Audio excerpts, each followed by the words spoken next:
Ani Oromoo Islaam kana na beeke. Amantii Islaamaa yoo beekte jette tokkoffaa sanyii si eeguu dhufe amantuma jechuudha yeroo jedhamu gosa kee kana eeguu dhufe. Namni gosa hin qabne gosa dhabuu mara akka ta'e sitti himu. Biyya faranjii keessa wal koman nagaa silaa beektaa biyya faranjii dhiifamanuu godhaa. Akkatti gosa eegamuun taate. Ani abbaan qabu.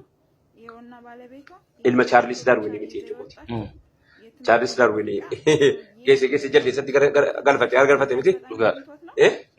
Lakki akka kayyuu jaldeessaa miti nama. Ittiin himadhaa isatti keessa jechuudha. Silaa barutu akka Chaarlis Darwin ta'e akka kayyuun keenya jaldeessa ta'e baru. Ani fati wal barbaachisu akka itti dhufnu siin qabnu. Ilmoo jaldeessaatti gara koo qabu. Gosa addaan eeguudhaaf shucuuban waqabaa'ilan litacaarafu gosti adda addaa kanama keenyaaf amma yoo guraagin hin jiraanne Oromoon eessa jira? Eessa jira?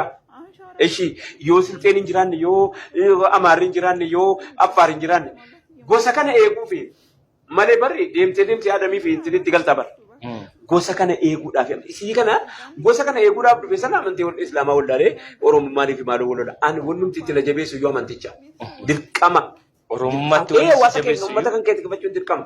Fakkeenyaaf amma rasuulli Qureeshiidha. Gosti isaanii Qureeshiidha. Malliyoosh. Qureeshiidha gosti isaanii gosaa miti. Kan isaanii tikfamee hanqoo hafe. Yeroo kan isaanii hin ta'a yeroo kootiin ta'u. Akkanaadha haasaan akkanaadha.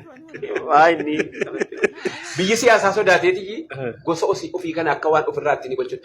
Ilaa gosa koo caala hin jenne. Gosi koo gosa namaa olii hin jenne. Sii galeeraa dubbi. Gosi koo garuu Oromoodha. Gosi koo garuu Oromoodha. Gosi koo rasuulli ani Qureeshiidha jedhee jira miti. Haani immoo Oromoodha. Naafa beeku abbaan barbaade. Inni balfus naafa beeku. Inni mormus naafa beeku.